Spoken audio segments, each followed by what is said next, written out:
ultimate event for the semester, and really one of our most important events of the semester, or in fact of the year, or however long. We're absolutely delighted to hold this event here, and we're honored to have our guests with us, a very esteemed panel who have some interesting things to talk with us about. I'm Emily Godrich, I'm the chair of the center, and I'm actually going to be part of the audience tonight, and we have a special guest moderating, a colleague from our sister institution, UC Davis, Maharaj Syed, who's an associate professor of religious studies at Davis.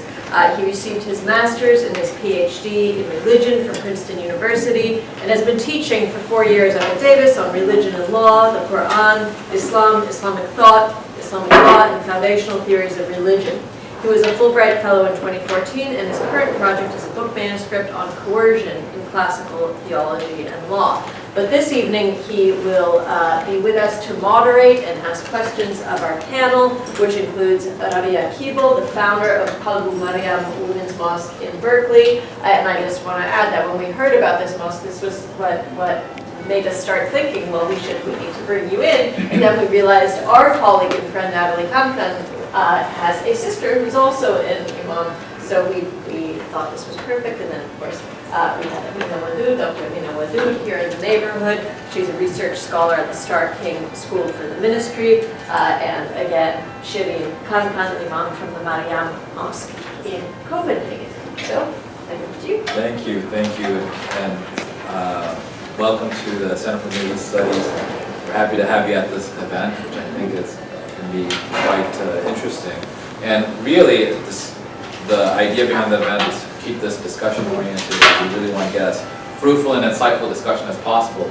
And I think the way that we're going to start out is just have our speakers present on the main ideas animating their activism. We'll just start. Shall I? Please do.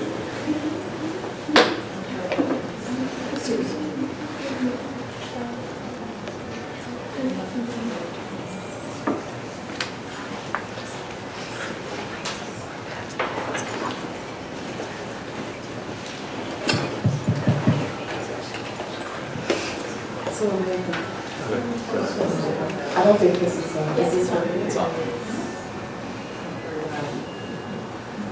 Let's see what we can do. Is it on? Okay. So I think what most people are really interested in hearing about the mosque is why.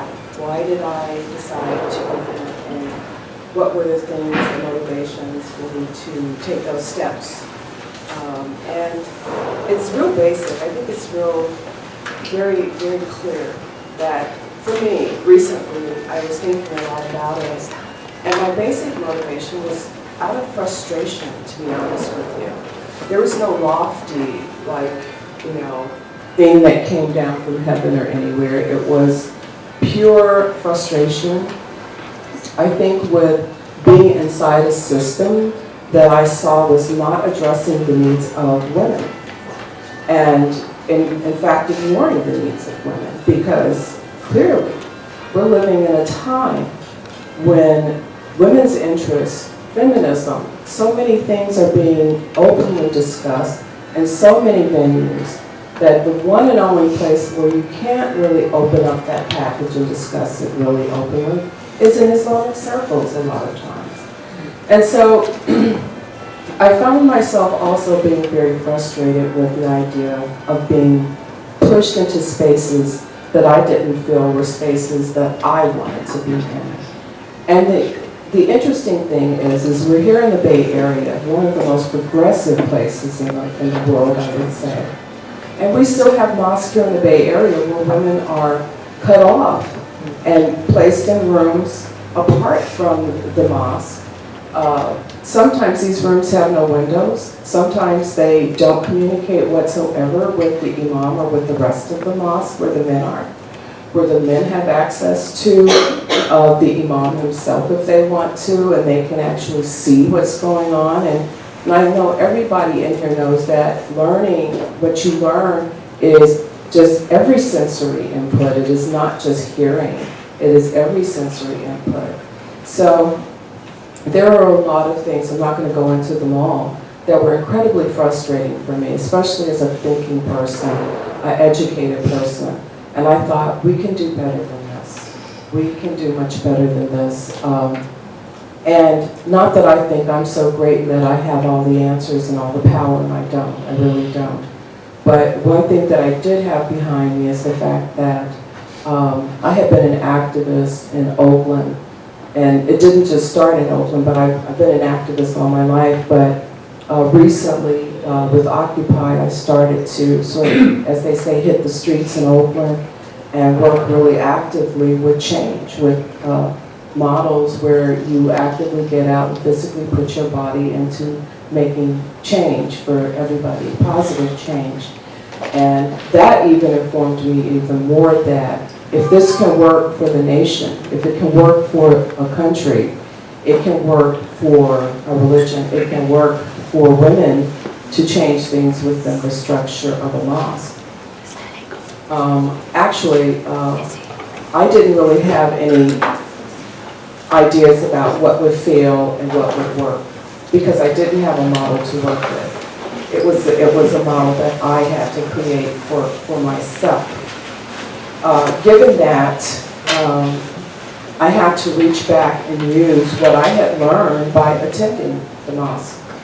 And there is no intention about teaching women how to lead salat. I've never, in the 15 years that I've been a Muslim, was never taught how to lead salat. I was never taught what Jummah was all about, or all the different portions of Jummah. And it's very interesting to me that even today, when people come to the mosque, people who were born into Islam, male and female, they generally don't know how to pray at all. Forget the more elaborate parts about leading prayer. Forget the more elaborate parts about, you know, what makes up a khutbah and Jummah. It's really a travesty that we don't have a way of making sure that this is something everybody has access to. Every Muslim should have access to learning these things. And I think beyond the fact that we want to make everything accessible, we want to make it accessible to everybody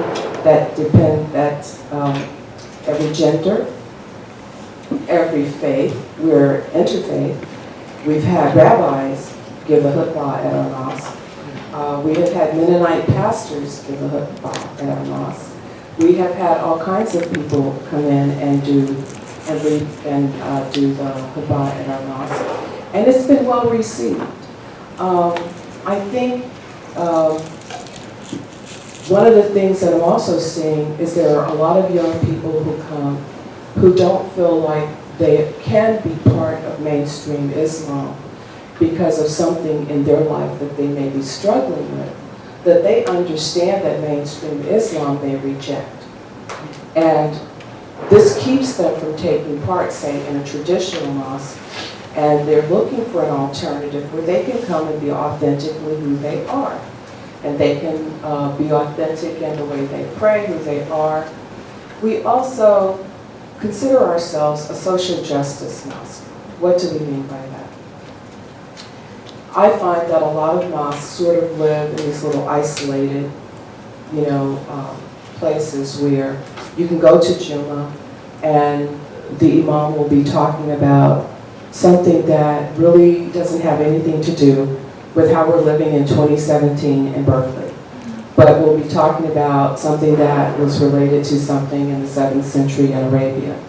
That's all very fine and good. We should all know the Quran. However, we should also be understanding how to navigate the political structures that we live in now and how it impacts us as citizens and as Muslims. And we should be able to interpret those things properly.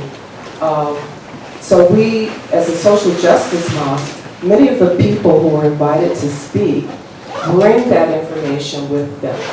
They are activists. We invite many activists to come to speak on the issues that are going on in Palestine. We invite people who are interested in what's going on with the pipeline with Native Americans, Because Muslims need to know this too. You know, we don't need to be outside of the mainstream. We need to be part of what's going on in the mainstream in terms of social justice. Feminist issues, there's a lot of pushback right now that I'm noticing and I'm experiencing against feminism and Islam or the Muslim feminists. That the Muslim feminists exist to ruin the Muslim family, to destroy Islam and all these other things. And there's just a lot of educating that needs to happen around this whole idea of what is a Muslim feminist, or can such a thing exist? Because some people believe that you can't be a feminist and be a Muslim. And sometimes I don't even define myself personally as a feminist, but as a womanist. A term coined by Alice Walker. So our mosque, maybe, you know, in a way it's trying to address a little too much, but I think the main issue is that we're there, we're open, people can come. We always incorporate into our Jumas question and answer. And that is something that I always found that was missing in most mainstream or traditional mosques, is that you would have the khutbah, you'd get spoken to, but you could not ask a question. It was like everything went like this and then it was over and then you're done, go home. And so intentionally, we have incorporated, please do not walk out unless you ask the questions that are important to you. Because we don't want to be responsible for you misunderstanding anything that went on here, or that we denied you the choice to speak. Most especially for people whose voices are silenced traditionally in Islamic circles, and that would be women, that would be gay people, trans people, people of other faiths who are attracted to Islam, but they don't necessarily want to convert, but they're attracted to Islam. They like being around Muslims. They like being around our traditions and our holidays. And so we get a lot of people like that who are just simply curious. And so we don't want to push back on any of that. We want to welcome everybody. And I think that having this mosque and the configuration it is right now gives those opportunities for everybody. Thank you.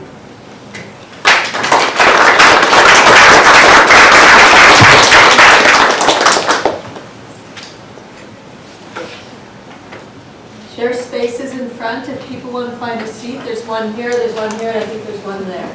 Please join us.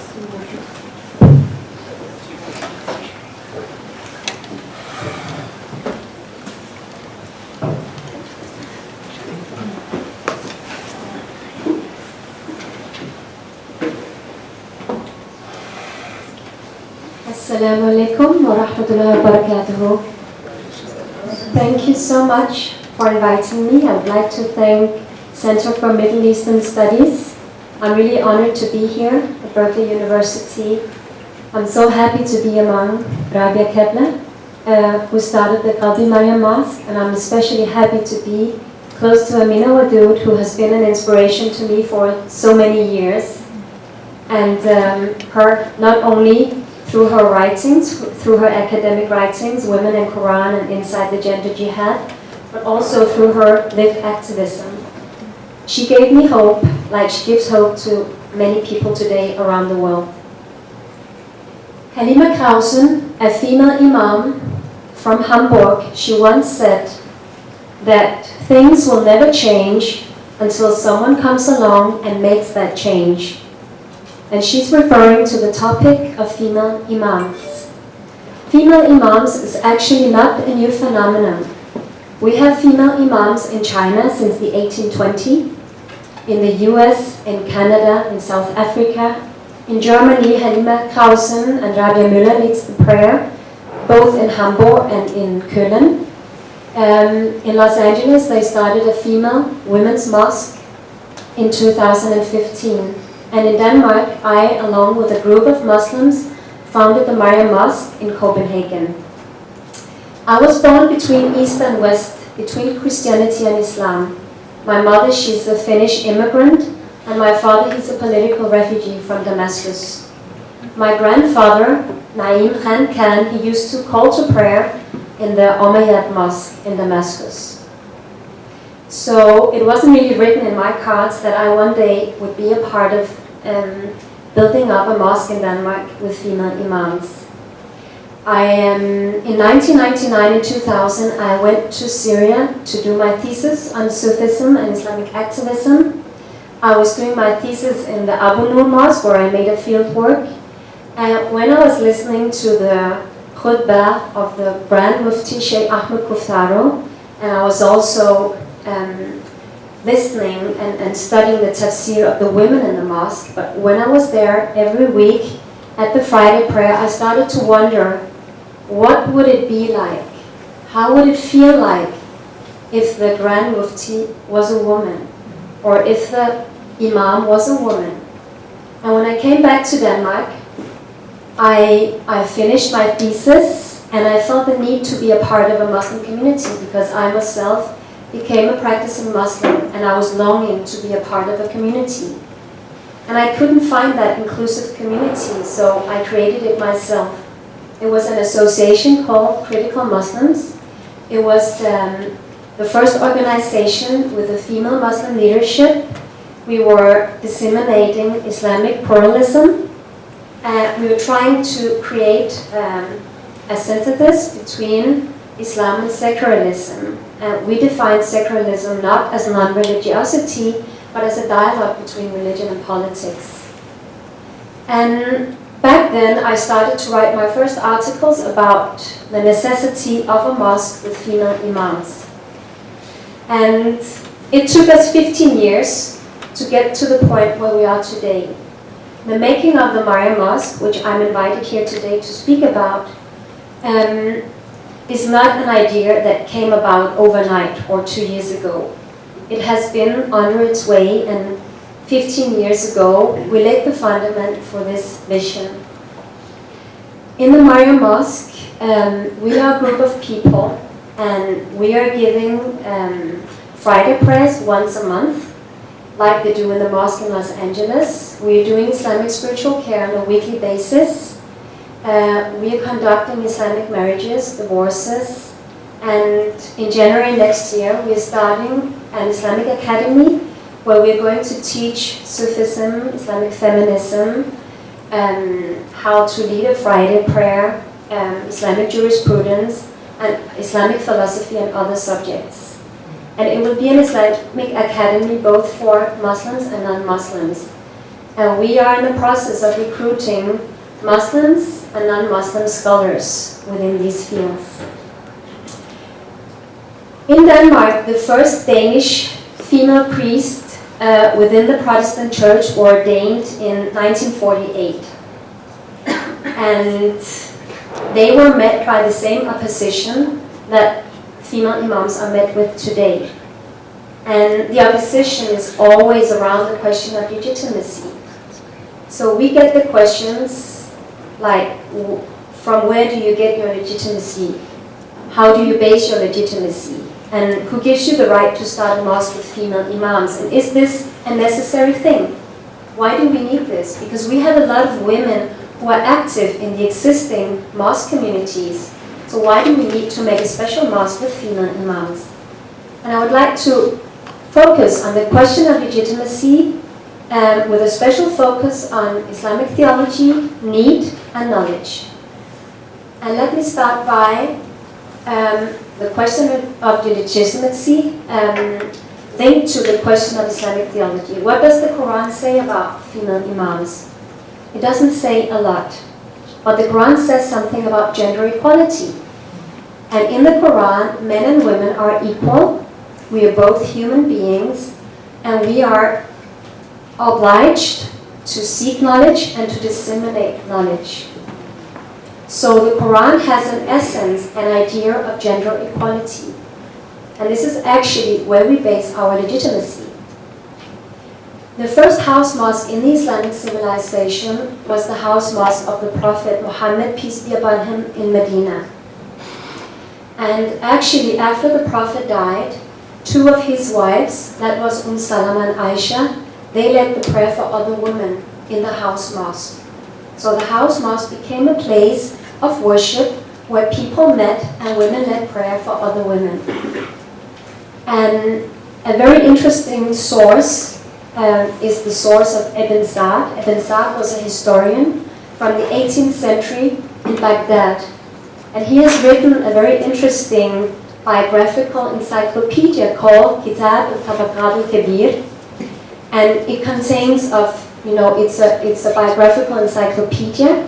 It consists of more than 4,000 biographies. Among these, 600 biographies concerning women. 7 of the volumes consist of the men who followed the Prophet in the time of Medina and men who came after. And the 8th volume is only about the women. And in this 8th volume, you will find these interesting hadith collections about women at the time of the Prophet in Medina. And it shows clearly that women had very varied roles in the time at the Prophet in Medina. They were warriors, they were teachers, and they were actually also female imams. One of the most famous hadith is the hadith about Waraka. The Prophet Muhammad, peace be upon him, he goes to her house. She had her own house mosque. There were 2 people calling to pray in her house mosque, which could indicate that it was a kind of an official house mosque where people came to pray. And the Prophet asks her to lead the prayer for her household. And you will find different opinion among scholars. Some would say that her household consisted of both men and women, and some would say it consisted of only women or her family. But it is a fact that she led the prayer, and that the Prophet Muhammad himself, peace be upon him, appointed Waraka to be an imama and to lead the prayer for her household. So we find evidence in the Islamic history of 3 women leading the prayer for other women, or for both men and women. 3 out of 4 Islamic law schools allow female imams leading the prayer for other women. There are also law schools who never became canonical. That's Abu Thawr and Al-Ja'iriri, the school founded by Al-Tabari. They actually allow females leading the prayer for both male and women. So, to conclude, to conclude, according to Islamic theology, female imam is not a new phenomenon. When it comes to the question of need, I do believe that female imams have something to offer our times and our societies. In Denmark, we have an ongoing problem concerning interfaith marriages. I have 4 children myself. I have 2 daughters. What are the chances of my 2 daughters falling in love with a non-Muslim? It's quite huge because we live in Europe. And this is actually something that the youth is facing right now. The problem concerning interfaith marriages.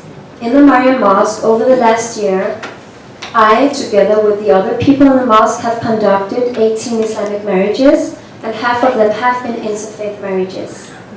We have also constructed a new marriage contract in the Mariam Mosque that gives women the right to divorce. Polygamy is forbidden, and in case of mental or physical violence, the marriage is annulled, and the woman has the right over the children along with the men.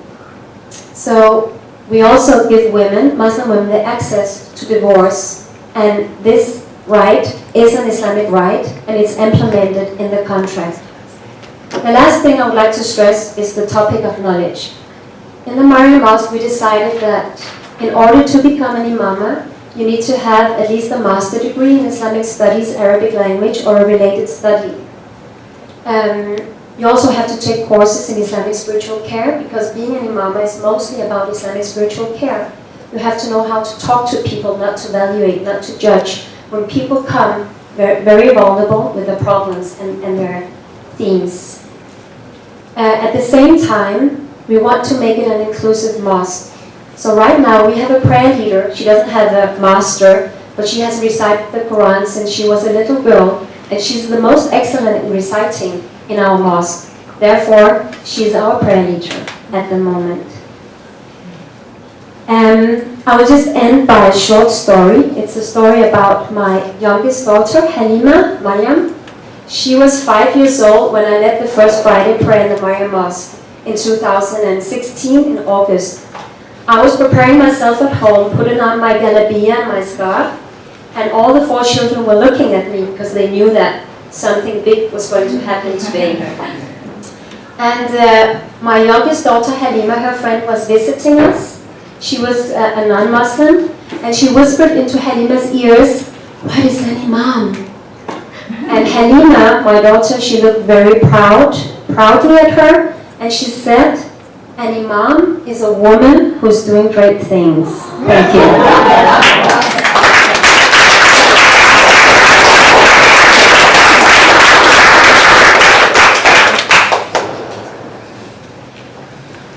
Sorry, I'm going to put myself on a timer because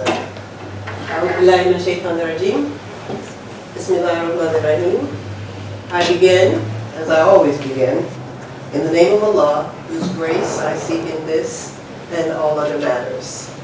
So this year I turned 65, and I decided that since I'm much closer to the grave than I am to the cradle, that some of my sort of natural introversion needs to come out a little bit. So I just want to tell you a little bit personally about my experience in terms of a female imam. And then I want to say something about worship altogether, and then something about community. So in 1994, when Nelson Mandela had been president for 100 days, I was invited to go on a lecture tour to South Africa. And among the progressive brothers who were in attendance to a conference, which was one of the events during this visit, were some who were really interested in dismantling centuries of gender apartheid, and that was the word that they used, and to engage in the gender jihad, which is also the words that they use. And so we kind of came to an agreement, but nothing was really solidified. And I went on for a week of other lectures in other cities and winded up in Cape Town in August 1994. And they said, "Oh, you're going to give the khutbah." Now, I had never heard of this, and I want to say that it's not something that I was looking for. It doesn't really suit my personality, and yet I had done my lifetime of studies in Islam. I'm a master's, PhD, having studied in several countries, having lived in 6, fluent in Arabic. Quran is my main area of focus. In fact, my book at the time that I was in South Africa was on the #1 bestsellers list. It never reached that in the US, but it still does good. While the idea appealed to me, it was so foreign that even though they had asked me the first week and the event occurred in the last week that I was there, I just completely blocked out of my mind and sort of walked in off the cuff, and they had already made the plans. So quite naturally, with the 45 minutes I had to prepare, being a little bit overzealous in presentations and a little bit OCD, I talked about the thing that was most natural to me, which was to understand Islam as engaged surrender from the perspective of giving birth. That is, that I intentionally made a female-centric presentation become a part of the public discourse with regard to what it means to be Muslim. Now, why would I do that? Obviously, women are half of the faith, women are half of humanity. Obviously, there could not be a merciful, benevolent Lord who would address a religion exclusively for men. But you wouldn't know that sometimes by the way Muslims practice, especially in terms of the fact that we are obligated to pray 5 times a day, every day. And the Prophet ﷺ says that the whole world is a masjid, that is a place of prostration. So for me, anywhere that I pray and any time that I pray, I am conscious, or at least I attempt to remind myself to be conscious of only one thing, and that is Allah. So it does not matter to me where I pray. My personal preference is to pray alone. My personal preference is for sacred worship where I can be undistracted by all the elements that I must be distracted by all day long. That is the reprieve. That is the paradise that I want to step into. So when they asked me to do this, I drew from my most authentic and most organic location, because at that time, and still now, I'm the mother of 5 children. And fortunately, there was someone who transcribed it, so if you want to see what that speech was, a little edited version of it in the book Inside the Ginger Jihad, I transcribed the whole thing for you from her transcription. I think it still holds up. As a matter of fact, some friends last year said that they were going to include it in the chaplaincy book with regard to women who go to deliver, because in it I actually do give some guidance on what the experience is like that other people have found helpful when they embark on that experience. And then for the next 11 years, even though I was asked frequently to be the Imam of Salat in certain select settings, I said no. And the reason why I said no is because I could not understand why it should be me, I'm the white dude who doesn't like public ritual, who likes private ritual, or ritual among select friends, people who are orientated towards what I know that I can trust, that is Allah. Why would it be me?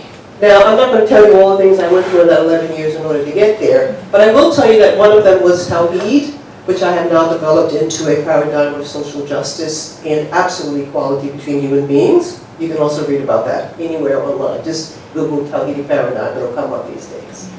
But with it, I also had to understand that for as much as I said that it does not matter where I stand, that for the sake of the community, it then became necessary for me to stand in front. In other words, I needed to demonstrate with my body what I believed, and that is that fundamentally, unless and until you pray solely for Allah, it doesn't matter who is praying next to you, who is praying in front, who is praying behind. And when you understand that that obligation is equally required upon you when you are alone as it is when you are in company, then it actually makes no difference. So I am no closer to Allah in the first line than I am in the last line. I am no closer in public than I am in private.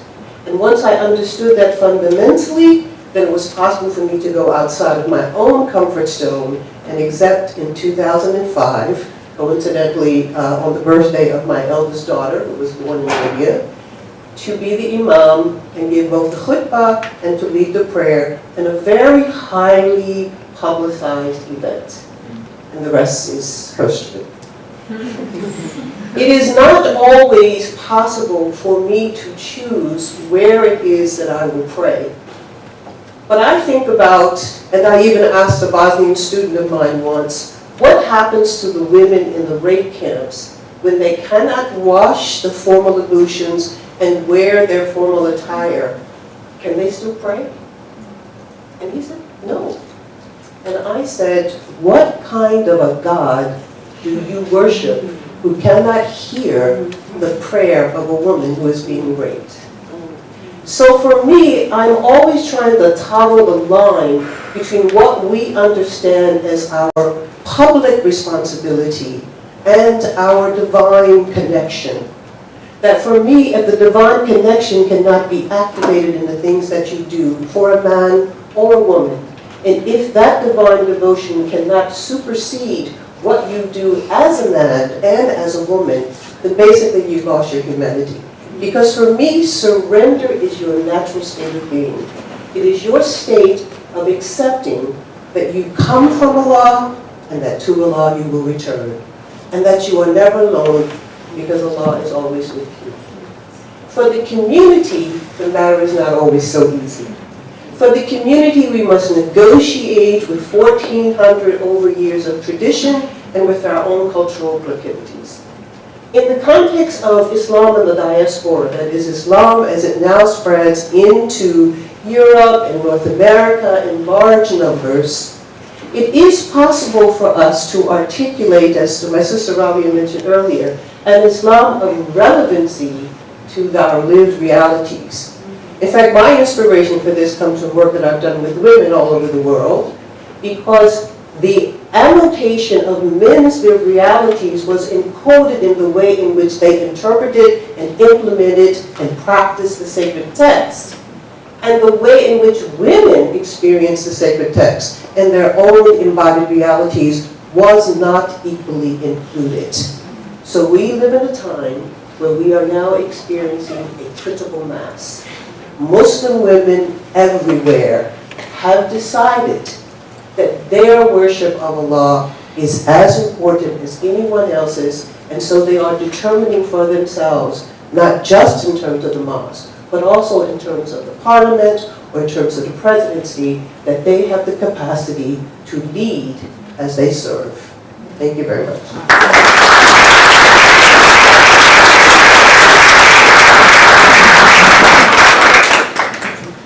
So I think we have 20 minutes for questions that I'm going to pose to our three esteemed panelists, and then the last half hour we're going to take questions from the audience. So those were three very moving stories, and now I have the challenge of trying to weave them together and ask some interesting questions. And here's one. In the course of your activism, and activism is something that is, especially when it comes to changing people's deeply ingrained beliefs, customs, and mores, it's not something that comes very easily at all. I'm sure that your experiences can testify to that. So, in your activism, what are some of the biggest challenges that you face? And what are the unforeseen opportunities that have kind of emerged simultaneously?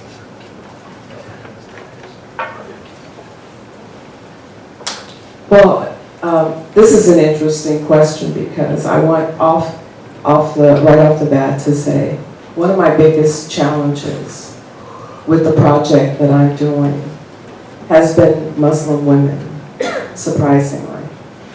I really fully expected that once I talked about, we're going to have this mosque, we're going to do this thing, we're going to have our freedom, we're going to be able to express ourselves openly, we're going to have access to the things that we haven't accessed before. I expected this groundswell of support, and I expected it mostly to come from African American Muslim women like myself, and just the opposite happened. I can't really talk about why it happened that way, but I got a lot of negativity, a lot of flack from sisters, who I call sisters, African American women, and that was a little disheartening for me at first, because I thought... Why can't you talk about why? Because I don't know why. I don't know what their stories are. I don't know what their motivation would be not to support me. Because personally, if an African American woman is running for president, I'm voting for her. I mean, I know people probably have problems with that, like, well, if she's not qualified, would you vote for her? And the answer is no. That's not a problem. It's not a problem anymore. Yes. But I'll tell you. I support anybody black doing anything. That's me. It may not be anybody else. Doesn't have to be. But that's me. Okay? That's how I've come up, and that's how I roll. So if I'm doing something and I'm black, I expect black people to support me. And I would hope that they would, because I'm a black person trying to do something. I support black people when they are doing something positive, when they are doing something wonderful, when they're doing something that helps the community, and all of that. So yeah, that was a wake-up call for me, that everybody's not going to support me, and everybody's not going to look at me and go, oh, I'm going to get behind that sister. Doesn't work like that. Here's the interesting thing, though. The people who have gotten behind me, who have supported me throughout, have without doubt been people, Caucasian people, who are not Muslim. And our mosque is not women only. Because I think that's one of those things where it's like, oh, it's just women, so men will go, yeah, okay, well, you can do that. We're not much interested in a bunch of women sitting around praying or whatever it is. But when you say men and women are praying together like they do at our mosque, then you're talking about something entirely different. and you get an entirely different response from the community towards you. You know, they focus solely on, like, choreography. Well, how do you do that? How do men and women pray together? Who's in front? Who's in back? And when she bends over, is everything gonna go, you know, kablooey on you or whatever it is? Yeah, no, I'm serious. This was in a Chronicle article where they quoted an Imam that said, "I don't want to know what happens when men and women start praying together." And I would like to know what that is, actually, because we've been doing that since April. Where's Najee? We've been doing that since April, and so far we haven't had any injuries. We haven't had anything blow up in our faces. Everybody sort of prays, and we do exactly what goes on in regular mosques, except for when we pray, people stand where they want to stand. And we also have a gentleman who did some research for us on the restriction of women praying when they're having their monthly period. Because a lot of sisters also will say, well, I'm sorry, I can't pray, and I'm not going to come, or I'm going to sit in the corner over here, or whatever it is. So we decided, well, you're not going to use that excuse here. We got a brother to do some research, and he did a very nice paper that I can actually, if anybody's interested in seeing it, I can make sure that you get it. And this basically talks about the idea of impurity and doing ritual things in a quote-unquote impure state. We don't believe that anything makes a woman impure. A woman is never impure.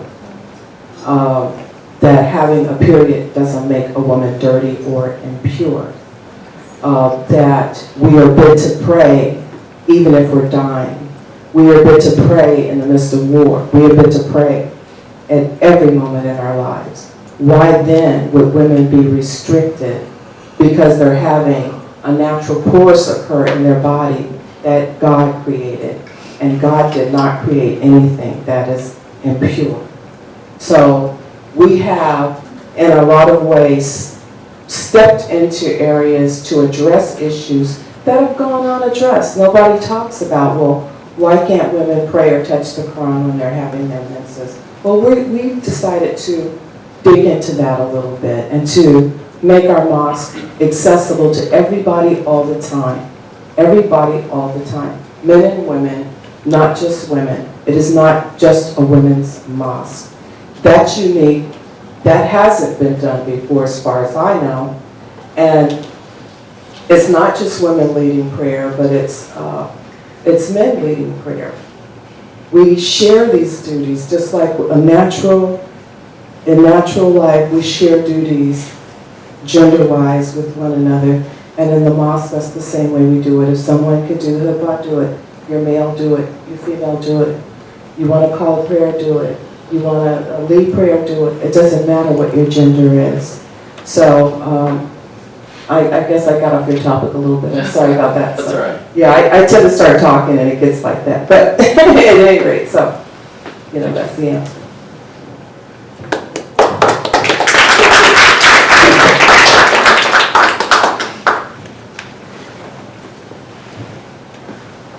In Copenhagen, in the Maria Mosque, we were also met by opposition from the existing mosque communities. Before I started the Maria Mosque, I had a very good cooperation with the existing mosque communities. I did some humanitarian work before with some of the mosque communities, and many of them, they know me from my work because I have been disseminating Islam for the last 15 years in Denmark. And so, but when I started the mosque, things kind of changed, and I felt that some of the mosque communities that used to work with me and cooperate with me, they started to isolate me, and they didn't recommend the Maria Mosque to their own visitors in their own mosque. But I was prepared for that, and I try not to focus on the opposition. I think it is important to focus on the opposition and try to think how you can challenge that. But I try to focus on the support And we actually had a visitor. It was the Grand Imam from the Istiqlal Mosque in Indonesia. And it's the third largest mosque in the world. He has around 200,000 visitors every Friday. And he came with a delegation to the Maya Mosque and prayed in our mosque and blessed the mosque. And he made a written statement declaring that female imams is of course a possibility. And he also quoted one of my inspirational sources, Ibn Arabi, saying that the perfect man is a woman. I really like that. And so when I talk to people, I always share the stories of support, because then this is the narrative that goes out in the world and it becomes more legitimate to support us. But if I share the stories of the opposition, it becomes more legitimate to be in opposition. So it's one of the strategies that I use. To be very honest with you, one of the greatest opposition that I have met during this process came from my own family. And it's very hard to talk about, and it's still a big taboo for me. But I was divorced recently, and it was too hard for my ex-husband to face the fact that his wife was not only the founder, but that she actually became one of the female imams in the mosque together with other women. So it has consequences when you change a patriarchal structure, and even though that he defended a women's mosque and he was for a women's mosque, when it came to, when it became a reality, it was still too much. So I think that the greatest opposition I met was inside my family, and it was a very, very tough decision to carry on and to hold on to the idea and to the vision and to the work and to the activism. So it had consequences. Unforeseen possibilities you asked about. We never imagined that our little mosque in Copenhagen would go worldwide within a second, but it did. And it's a very small mosque. It can contain around 80 people for prayer. But sometimes it takes a small group to create change, and the fact that we went worldwide gives us an opportunity to disseminate new narratives on Islam in Europe and in the rest of the world, and we try really to use that. And I think it's so important not only to challenge the patriarchal structures within religious institutions, but also to challenge the growing Islamophobia, the anti-Islamic rhetoric and propaganda, which is not only present in Denmark, but all over the world. And we try to do that. And I think it's difficult for people to hold on to a specific narrative of Muslim women being suppressed when they can see that Muslim women, activists, who believe that the Quran is the word of God, at the same time are free and are disseminating new narratives. So this is actually a very good way to combat the growing Islamophobia. Thank you.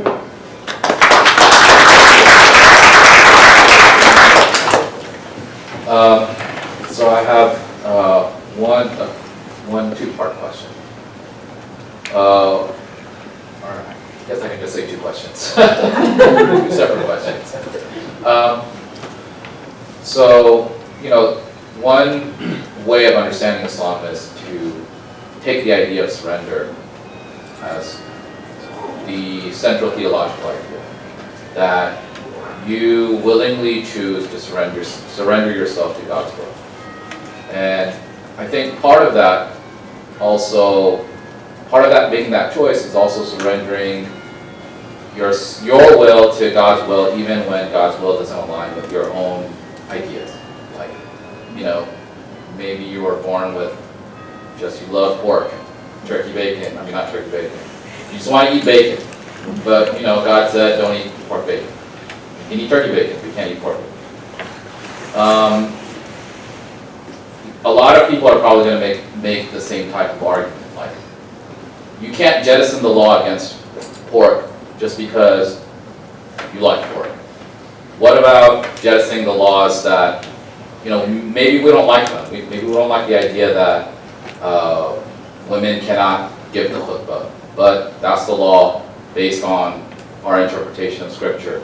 And just because we don't like it, we can't jettison it because it's God's law. The entire idea of Islam is to surrender your soul to God's will. So what would be like your response to that idea? So that's the first question. And you have to answer in like 3 minutes. That's all. The second question is, you guys have all gotten a lot of media attention. And what's one thing that the mainstream media, that the non-Muslim community has gotten wrong about your activism, about your ideas? And how would you respond to that?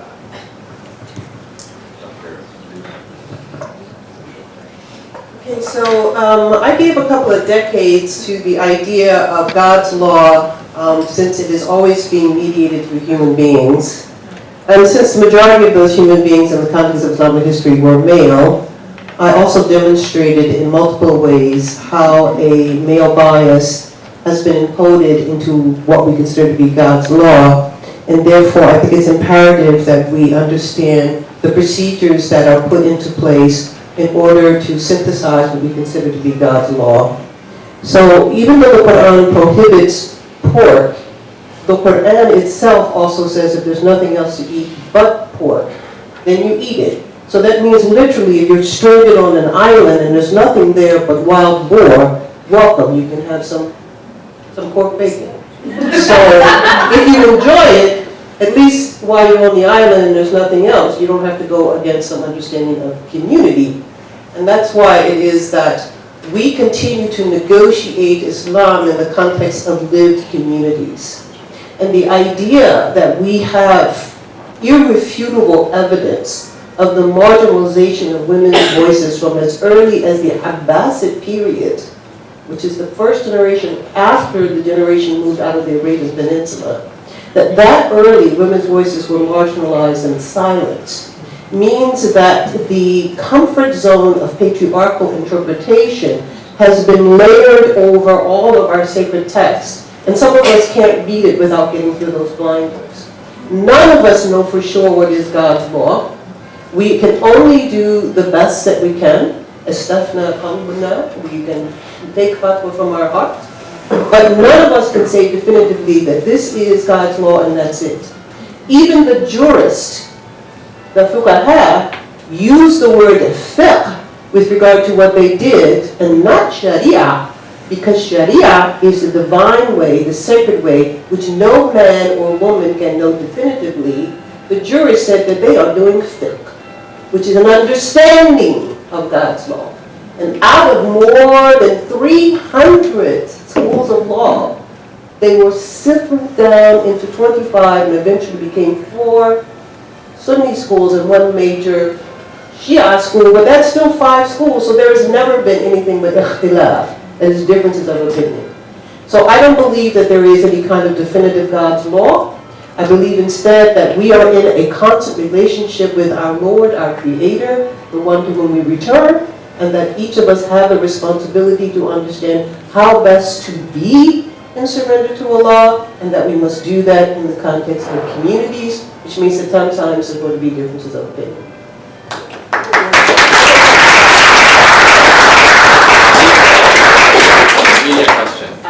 I will come back to it if my sisters want to share first on the question of interpretation, or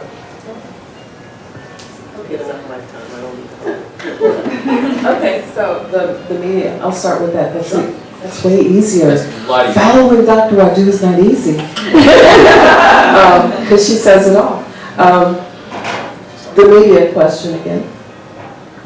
What has the media the way that they've portrayed your stories, do you think that they've gotten wrong? And what would you correct about it?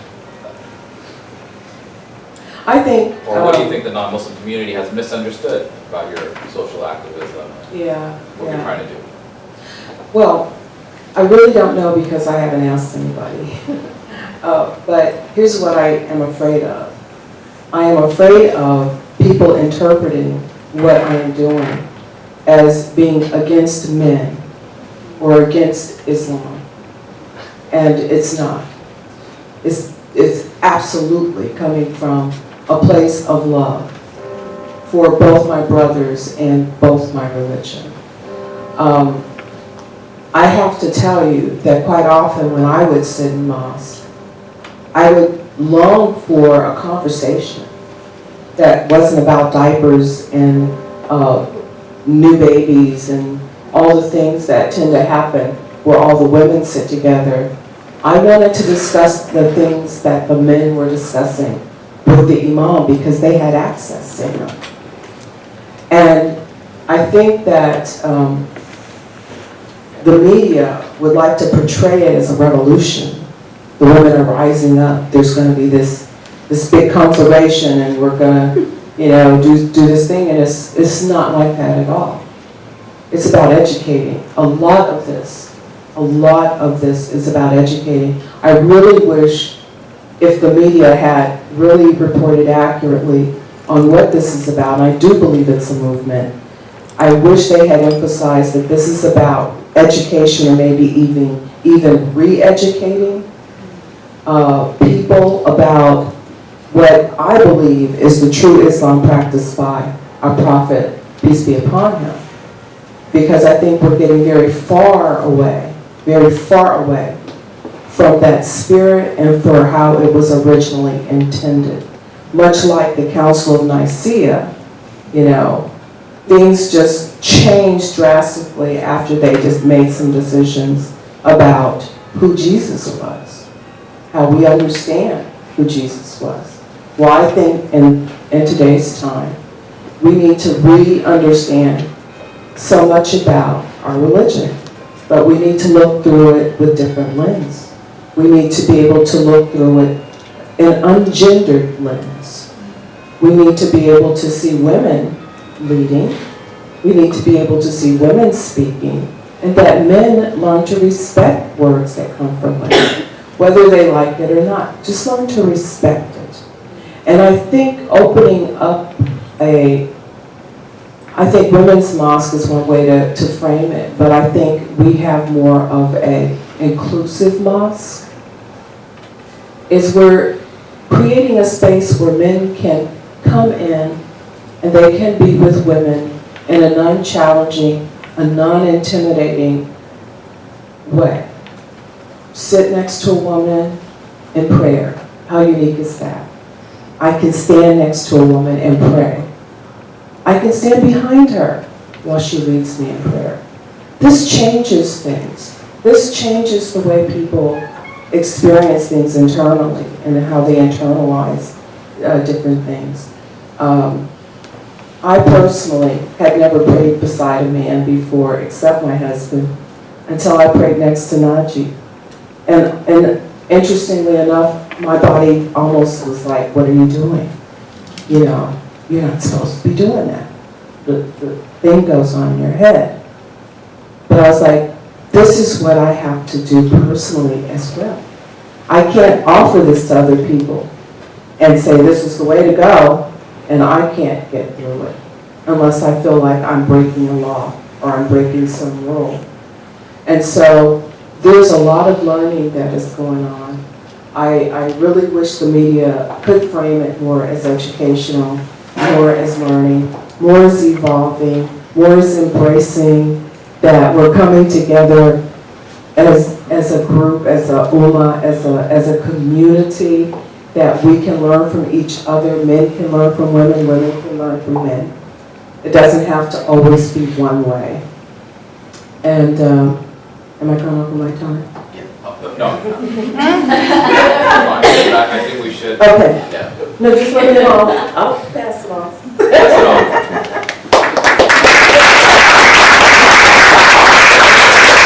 Last comment, and then we'll open it up to the audience. Yes. To me, to surrender to Allah is to go beyond gender. And I was very happy about Amina Wadud's book, Women and the Quran, because she proposes an inclusive rereading of the Quran, which is a female inclusive. And I think we're in need of that.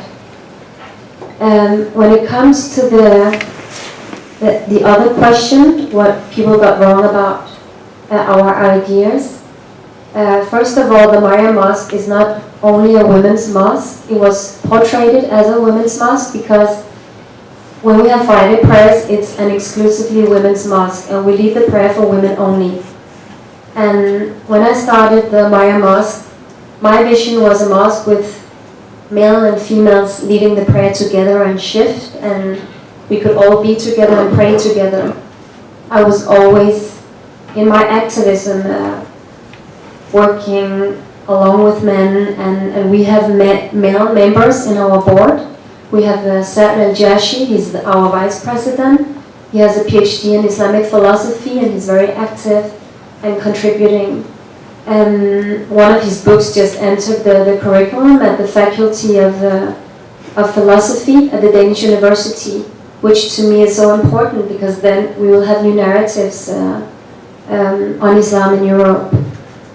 But it's only on Fridays that it's a specifically women's mosque, but it's only 3 hours. After the Friday prayer, the mosque opens up to anyone. People come for dhikr, for Islamic spiritual care, to get married, for our seminars, for our activities.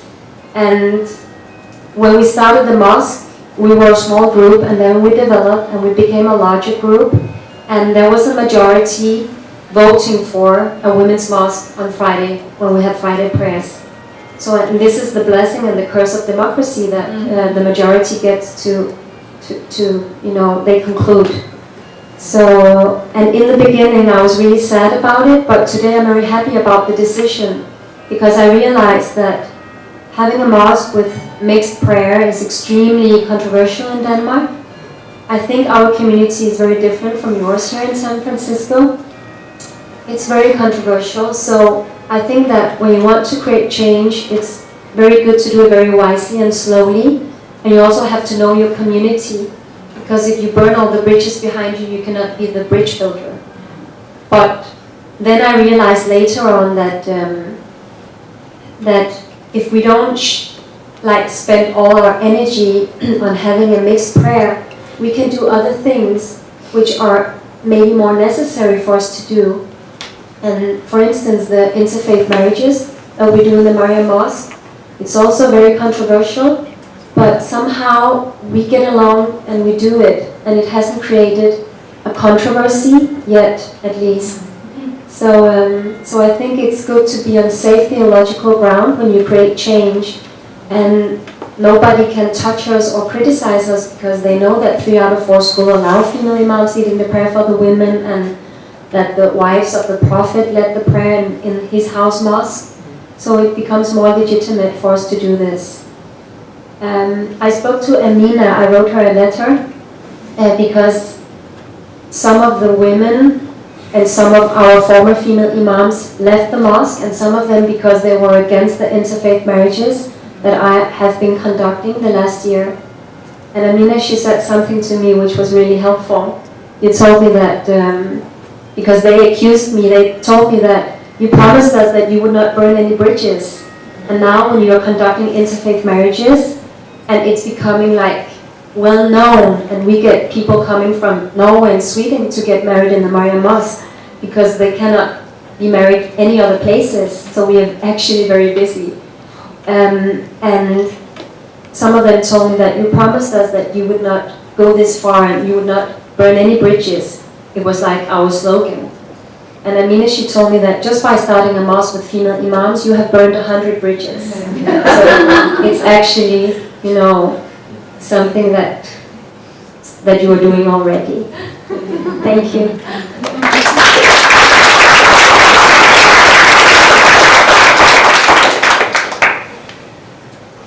Okay, audience questions. Saw that hand first.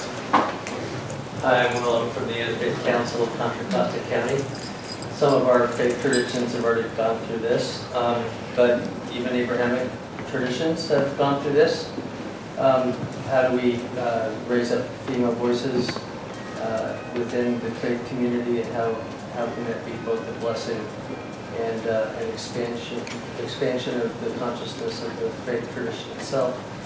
I guess I'm wondering if Have you consulted with religious faith leaders that are women in other traditions to see if there's anything that they would have to offer from experience? And is there anything around kind of an anthropological or sociological way of looking at how culture interrelates with faith, and how some folks within every faith tradition mistake cultural values, especially around gendered roles, for faith values? And how does that come out in your conversations?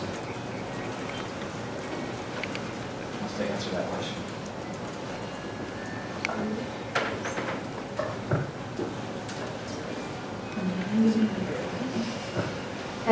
In Denmark, we are cooperating with the Progressive Jews, a group called Shirhatsefen, and actually they are going through the same process as we have been going through.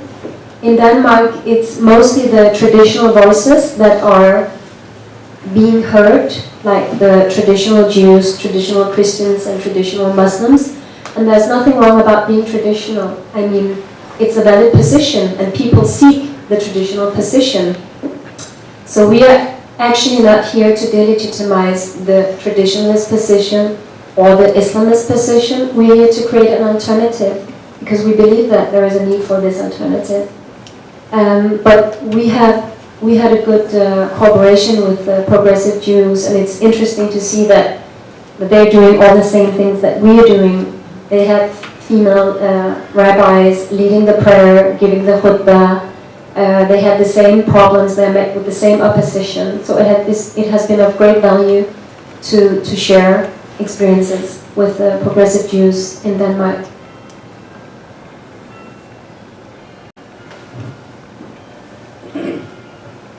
I had something to say Oh, go ahead. on that.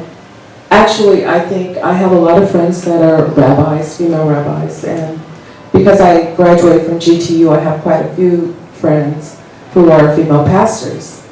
I don't see a lot of support coming from either. Not because I don't think they would naturally want to support other females. They don't. I think a lot of people are afraid of being labeled as Islamophobes if they do anything that seems to challenge the tradition. And so they stand back, and that's what I'm sensing, and that's what I'm feeling. And so I feel like I need to do a little education with the female rabbis I know and the pastors that you can be involved, deeply involved in this transition without appearing to be coming against tradition or coming against the men in our religion or whatever, however you see that. But Thank you for your great comments and talks throughout. So I had a question about kind of the covering and the modesty. So there's some really good comments brought up about niyyah and intention, and how we should really focus on our intention as Muslims or people who are non-Muslims, and kind of seeing these changes and these movements of Muslim imams, of our placement, whether we're men or women or non-binary or somewhere other identifying. So my follow-up question is kind of what are your thoughts in terms of, you know, the comments either in the scripture or from scholars about covering, because there are certain standards or comments about if you are a woman or if you are a man or if you are something, whatever your gender identity might be, there are certain guidelines or suggested guidelines for dress. And so that's always been a question for me of wondering, you know, why is there this kind of restriction? And we can kind of see these parallels in, I guess, patriarchy of society, just not only within the Muslim community, but also the non-Muslim community. So what have been your thoughts on this as kind of Muslim imams and scholars?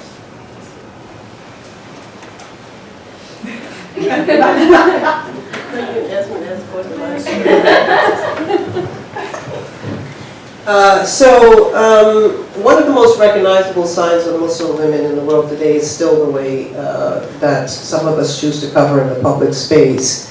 And for me, as a public servant, and also as a person who has had a lot of intellectual time in the company of men as I did my scholarship, choosing to cover was very natural and very organic for me, and I did it before I was Muslim, as a matter of fact. But that does not rule out the fact that this is a very contentious issue across the world. And one of the contentions with the issue is the idea that it must either be by force or by choice, and that there's no way in between. But actually there's a wide spectrum, including just for fashion. I think that we still have a very simplistic understanding of the veil, that it's either something that restricts your access, or that it's something that liberates you in terms of having public access. So I would urge you to think about the fact that there are over 1 billion Muslims in the world, maybe we're getting close to 1.5 billion, and that there are Muslims in every continent, except for the ones that don't have people in them, and that there is not a single narrative with regard to the forms of Islamic dress, nor is there a single style. And so it is much more important for us to understand that the necessity for modesty and decorum between people, whether of the same gender, of different genders, is a standard aspect of Muslim cultures, and that these have been manifest in different details in accordance not only to how people interpret texts, but also in terms of the way in which people are capable of interpreting those texts given where they live. So for example, I spent a lot of time in Southeast Asia, which has an average temperature of 85. And so some of the forms of dress that they wear, for example, in the Gulf region, which are mostly synthetic and actually are cooling if you wear, a black, jilbab, are not appropriate for that culture because it's really hot and it's really humid. And yet and still, they have very elaborate forms of their own dress that go in that culture. African women tend to still wear different forms of traditional head covering, even if they drape something over it. So for me, I find that this is a beautiful articulation of different locations of people, which unfortunately has become problematized by certain factors in the press and by the way in which the element of the tension between choice and force is being played out.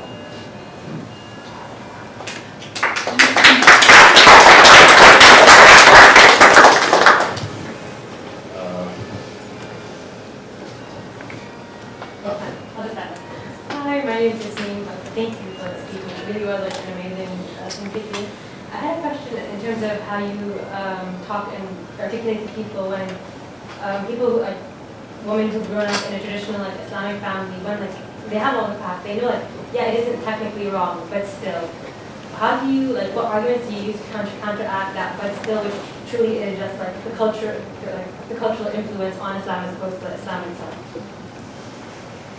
That makes sense. Did you have someone in particular? No, it's wondering how do you combat that constant fear no, it's this is how it is, no, it's culture, you're just not realizing it. Did you want someone specific to Oh, answer no, that? no. Open question for the panel. Okay, I'll give it a shot. Please, yeah. Okay, well, if I'm getting you right,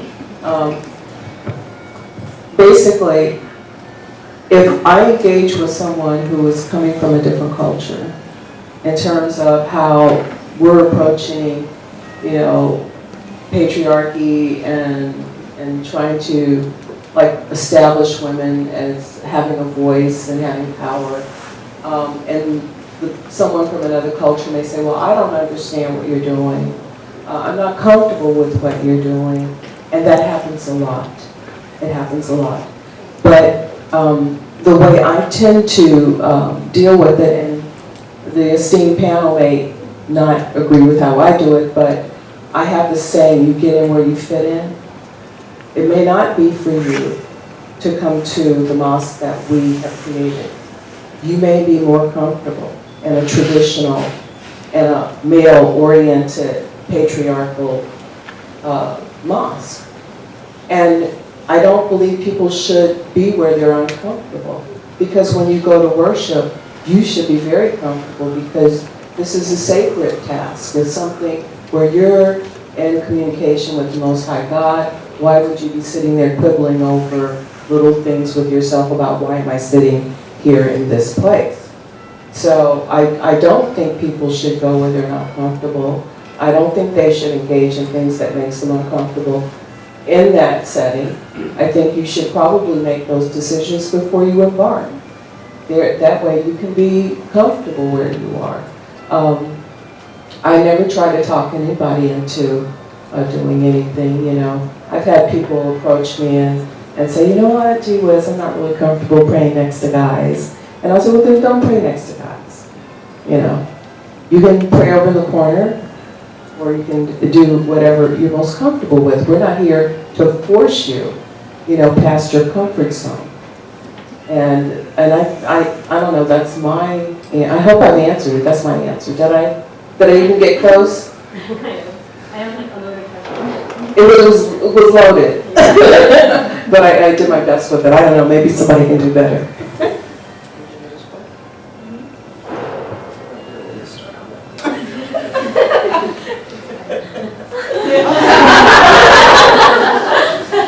Should I answer the question? You don't need any mansplaining. Okay. I'm gonna go this side because I've asked a bunch of questions this side. Okay, right here. No, black coat in the second row. Me. Yes. You. Okay. Open question for the panel. How do you, recently I've been seeing a lot of media attention on the intersection between sexuality and gender expression and Islam. How do you address issues of gender expression and sexuality? How do you, what was the key Right. word? Not necessarily an issue, but how do you How address do you address it? that intersection? People come to you saying, oh, this is wrong, it's not allowed, it says blah, blah, blah. What are your views? And if you have people in your mosques and congregations who identify and express themselves in ways that are not traditional binary or heterosexual. So I'm in the middle of a research project. I know Dr. Summer Habib, my research associate, is being very obscure in the corner over there, but she's very useful to this project, which is about sexual diversity and human dignity in Islamic classical sources. So in this light, let me just say two things. I never use the word tradition only for things that are patriarchal. I use instead conservative or patriarchal because tradition is alive and it is possible to create new traditions. Number one. Number two, the inclusive mosque initiatives have been going on, particularly in the diaspora in the UK and in North America and Canada since the early part of the 21st century. So an inclusive mosque actually focuses on the possibility of every person performing every role. That is, giving the sermon, leading the prayer, calling to prayer, and the lines are mixed. And the inclusive mosque that I'm most familiar with, and as a matter of fact in the UK, has a concerted effort to make sure that people with different abilities are also given full access. And so whenever they have a khutbah, they will have a sign language interpreter, they will have handicap accessibility, which is still a problem in many of the conservative patriarchal mosques. So the idea of inclusivity for me goes back to the idea that basically Allah has created humankind with karama, that is with dignity, and that the existence of certain forms of homophobia are explicit violations of that dignity. So I'm very curious over the course of the 14 centuries of Islamic intellectual and spiritual and ethical thought, how it is that we will come to a place that another person, for reasons of their heteronormativity, believe that they can stand forward and tell a person because of their non-gender conformity that they are not Muslim. That a person can stand between that person and Allah. That's been my main motivation in terms of my activism with sexual diversity. And to this day, I still don't understand it because my focus has been on understanding the nuances of the discourses across time in the various primary sources of Islam, and even the way in which those sources got to be interpreted, albeit in a very patriarchal, very misogynistic, and a very homophobic context often. Nevertheless, they were doing those interpretations, like your question on culture, they were doing those interpretations from their own cultural milieu. And we live in a cultural milieu which is specifically because of man's inability to really violate the integrity of other men in the previous millennium. And we started something called the United Nations, which is an imperfect institution, but it is founded on the idea that there is something universally that we possess as human beings. And in Islam, we believe that there is something that we possess universally as human beings, and that's karama, and that's dignity. And yet we already know that that very karama was violated by other Muslims and continues to be violated by certain Muslims today against other Muslims, let alone against people that they believe are not believers. So I'm very much in favor of trying to come to a place where we understand where we have a specific location in our own stories, our own histories, our own her stories, but ours is not the only story. And that to be able to accept that there might be other stories means that I might have to also accept that there are stories that are in total disagreement with me. And I would still honor that person with dignity, provided that that person understands that I too must be honored with dignity. And usually it's not reciprocal. They want you to respect theirs, I want you to respect mine, but I don't respect yours. So the inclusive mosque initiatives are not for everybody. There are some people who are literally incapable of accepting that people with different sexual orientations have as much right to God as they do. There are some people for whom this is really true. And I accept that those people also have human dignity, but I don't want to pray with them. So the possibility that we can move to a place where we reorient ourselves to our Creator, we prioritize that in all of our human relationships, and hopefully conclude that with compassion and dignity is pretty much what I'm going to spend the rest of my breathing years to work towards.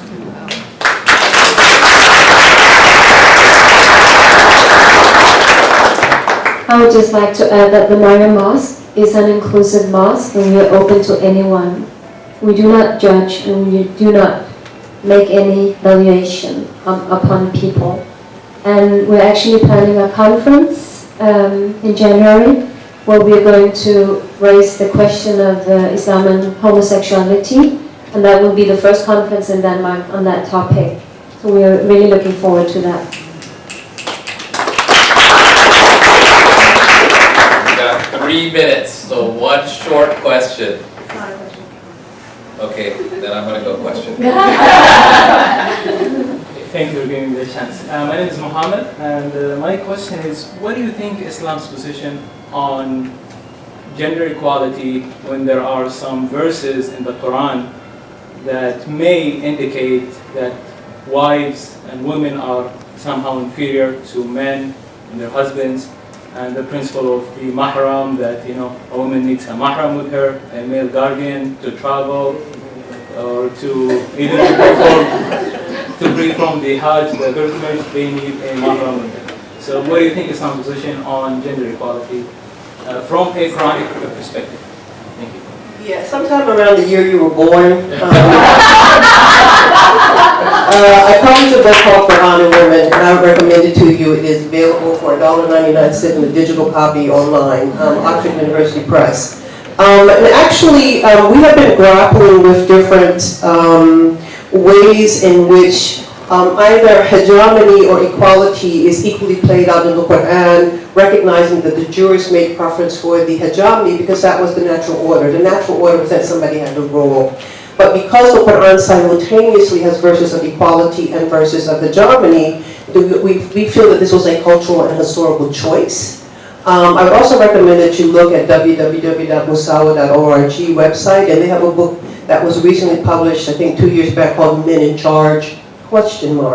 In which it actually grapples with only 2 concepts, the concept of QM and the concept of wilaya across the Islamic historical tradition and throughout Islamic different lived realities. And you will find that has never been a single stagnant interpretation of these, but there's been the presumption of male privilege, which is usually articulated by other men and then put into the mouth of God. So what's really interesting is you have over 6,000 verses in the Quran, and yet it's only about 6 of them that people think that they should use in order to rule every aspect of their lives and relations. And what we're trying to say is to replace those verses both within the context of their own historical revelation and in the context of the trajectory of the Quran, as I said earlier, to achieve human dignity for all human beings, and that means equality.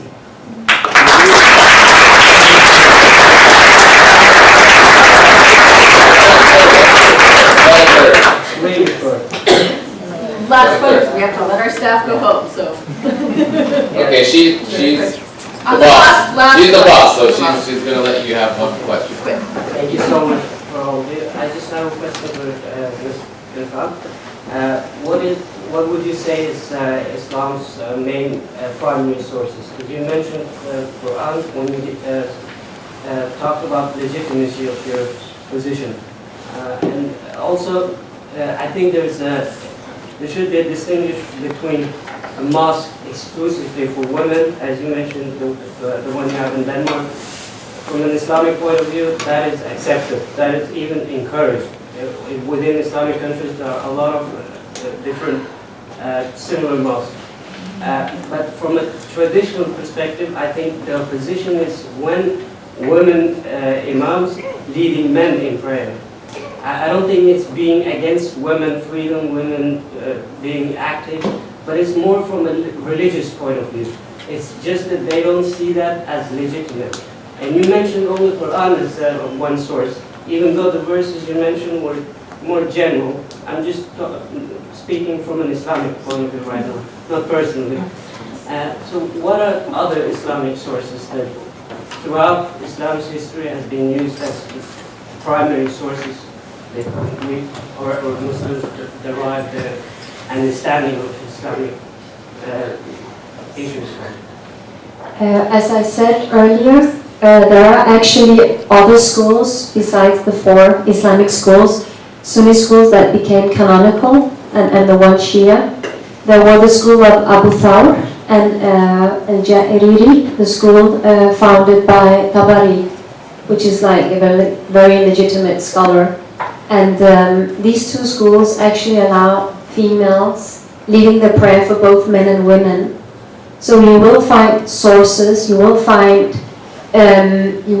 voices who claim that female imams can lead the prayer for both men and women. So there are different opinions when it comes to the question about whether female imams can lead the prayer for both men and women or only for women. You will find different opinions. When it comes to what are the sources, I mean, there is the Quran, which I believe is the Word of God, the revealed Word of God. There is the Sunnah, which is what the Prophet Muhammad, peace be upon him, said and did. And then you have the Hadith, which is the written narratives on what we think the Prophet said and did. And the Hadith are written 200 years after the death of the Prophet. And then we have, we developed the fiqh, the law schools, and and then you have there are other sources, there are consensus, there are analogy, so there are different sources within the Islamic tradition. And I also believe that Sufism, we haven't really stressed on Sufism today, but the Maryam Mosque is based on Sufism, which is the spiritual path within Islam.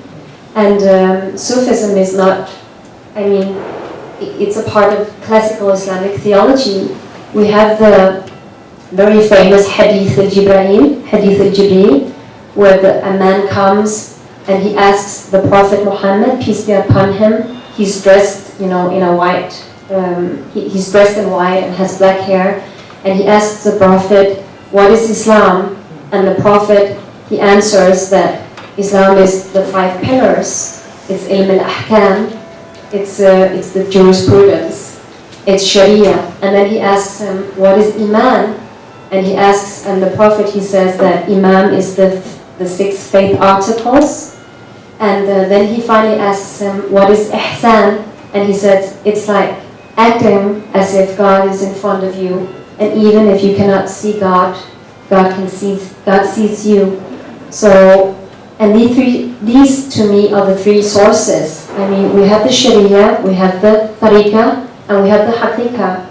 And the Sufis are occupied with the question of sincerity, the methodology of the heart, and the inner, deeper, essential meaning behind our rituals, behind the Sharia. And the Fuqaha is occupied with Sharia, and the Ulama are occupied with the Tariqah. So, to me, these are the 3 sources, and they're all valuable. Thank you.